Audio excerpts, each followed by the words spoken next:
बदतमीज बहू। कमरे के चारों तरफ घूमते साड़ी का पल्लो उसने कस कर बांधा और फटाफट काम सल्टाने में लग गई। पति का टिफिन, सास ससुर का खाना, जल्दी जल्दी बाकी काम भी निपटा लिए। ये सब काम बेशक उसने जल्दी किए, लेकिन घर गृहस्थी के काम सल्टाते उसे दिन के 12 बज गए। भागकर आईने के आगे जा खड़ी हुई, बालों पर लगा रबड़ हटाया और महज अपारचिकता बस बालों को खोल उसमें कंघी घुमाया, उन्हें व्यवस्थित किए तथा ओठों पर लिपस्टिक लगा तैयार हो गई। जैसे ही स्कूटी की चाबी निकाली, सास की आवाज थी, लगता है महारानी आज फिर पीहर जाने को तैयार हैं। आज तीसरा दिन है, यहाँ सल्टा कर रोज चल देती हैं। लड़कियों का पीहर एक ही शहर में होना ही नहीं चाहिए। ससुराल की तो कभी हो ही नहीं पाती। थोड़ा सहमी, फिर उनकी बातों को नजरअंदाज कर चुपचाप वहां से निकल पड़ी, इस सोच के साथ कि 2 दिन बिना पूछे चली जाऊंगी तो भी किसी को क्या फर्क पड़ेगा। पूछने के बाद भी कोई संतुष्ट जवाब तो मिलना है ही नहीं। कितना भी अपनी तरफ से करके जाओ, वाहवाही तो कभी मिलनी ही नहीं है। मम्मी जी, दरवाजा बंद कर लीजिएगा, मैं शिरीष के आने से पहले आ जाऊंगी, कह स्कूटी उठाकर चल दी। 3 दिन से रोज उसका यही रूटीन था।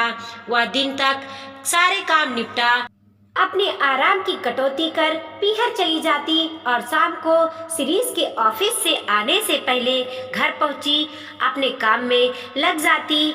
आज शिरीष की छुट्टी है, सब काम देर से शुरू हुए हैं। बार बार घड़ी को देख बेचैन हो उठती। बहुत देर माँ के साथ बैठा शिरीष अनायास ही बोल उठा, नेहा आने वाली है, खाना सब उसी के साथ खाएंगे, गरम चपाती सेकना। लेकिन शिरीष, मुझे मायके जाना होगा, एक दिन नहीं जाओगी तो पहाड़ नहीं टूट जाएगा।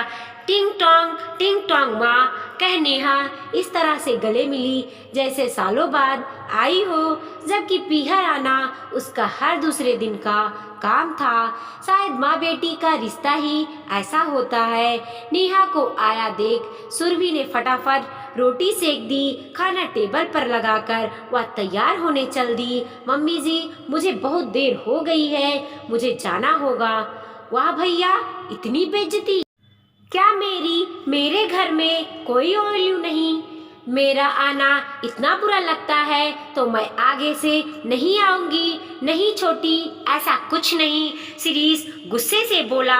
सुरभि, एक दिन नहीं जाओगी तो कोई विशेष फर्क नहीं पड़ेगा। इस घर के प्रति भी तुम्हारी कुछ जिम्मेदारियां हैं। वो सासू माँ ने भी मौका देख अपनी भड़ास निकाल ली तो ससुराल एक ही शहर में है, यदि नहीं होता तो तब भी वो कोई व्यवस्था करते। घर में बिटिया आई है, उसे छोड़कर जाना, क्या यही संस्कार है तुम्हारे?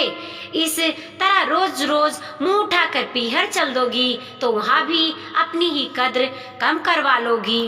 अब तुम्हारी माँ मैं हूँ, तुम्हारे हित का सोच कर कह रही हूँ। हाँ भाभी, वहाँ आपकी भाभी रहती हैं। इस तरह से रोज जाकर इतनी दखल अंदाजी करने से उन पर क्या बीतती होगी। आप अपना घर छोड़ इस तरह से रोज जाती रही तो उन सब में आपसी असमंजस तो कभी बन ही नहीं पाएगा।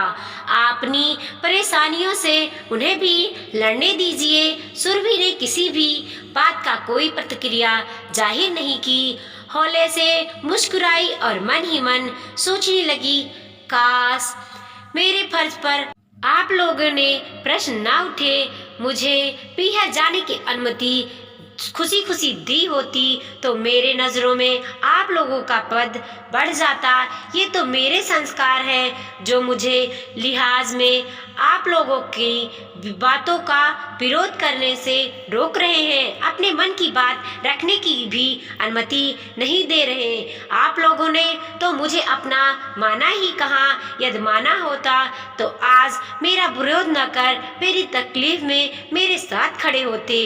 जब घर के में बड़े ही हालात समझना नहीं चाहते तो नेहा से कैसे सिकवा, कैसे कहूँ, क्या कहूँ उसे कि दखल अंदाजी तो वह होती है जो बेवजह किसी के फैसले को बदलने को मजबूर करे। काश जितना प्रेम, अधिकार और सम्मान हमने अपनी भाभी को देना सीखा है आपने मुझे दिया होता तो आज मुझे भी विरोध कर जाने की एक झिझक होती।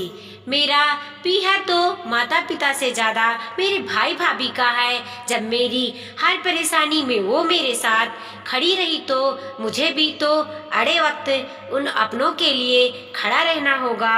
जानती थी सच की राह बहुत कठिन होती है, वो अकेली पड़ जाएगी, लेकिन एक सुकून तो होगा, अपनों के काम आने का सुकून। मन में उठे सभी प्रश्नों के उत्तर देकर स्कूटी की चाबी उठा दरवाजे से निकल गई। श्रीश हतप्रभाषा खड़ा रहा। सास और ननद ने तुरंत निर्णय सुना दिया। बदतमीज बहू पीहर पहुँचते ही रसोई में पहुँच गई। भतीजे भतीजियों के स्कूल से आने का समय हो गया था। माँ बाबूजी के खाने का समय। भाई आते ही सिर पर हाथ फेर निश्चिंत हो तुरंत नौकरी पर निकल गया। सूप बना भाभी को पिलाने गई। सुरभि क्यों इतनी भाग दौड़ कर रही हो, वो तो तुम्हारे ससुराल वाले इसी शहर में हैं। तब भी तो हम चलाते। धन्य है तुम्हारे ससुराल वाले, वरना आज के समय में कौन किसी का सोचता है। ईश्वर ने मुझे ननद के रूप में बहन दे दी, अब पीहर की कमी भी नहीं खलती। ईश्वर ऐसा परिवार सबको दे, तुम सदैव सुखी रहो। भाभी के शब्द सुनकर तकलीफ का एक आंसू छलक उठा।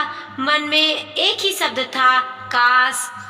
माँ बेटी की नजरों को पढ़ना जानती थी।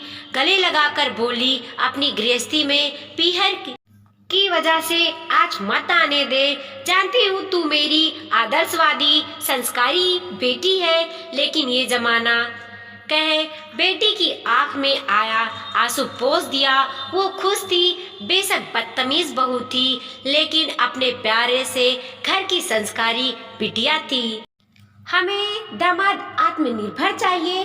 देखिए बहन जी, लड़की तो हमें बहुत पसंद है, क्योंकि लड़की नौकरी करती है और आजकल जरूरी है लड़की पति के साथ कंधा से कंधा मिलाकर चले, तभी इस महंगाई के ज़माने में गृहस्थी अच्छे से चल सकेगी। पूजा एक कंपनी में नौकरी करती है। पूजा के एक भाई और मम्मी पापा हैं। बात सुनकर पूजा के पापा विनीत जी बोले, एक सवाल हमारा भी है, बात पक्की हो जाए उससे पहले। जरूर पूछिए, कुणाल के पापा बोले। देखिए, जैसे आपको बहू आत्मनिर्भर चाहिए, वैसे हमें भी दामाद आत्मनिर्भर चाहिए, जो बेटी के कंधे से कंधा मिलाकर सहयोग दे, विनीत जी ने कहा।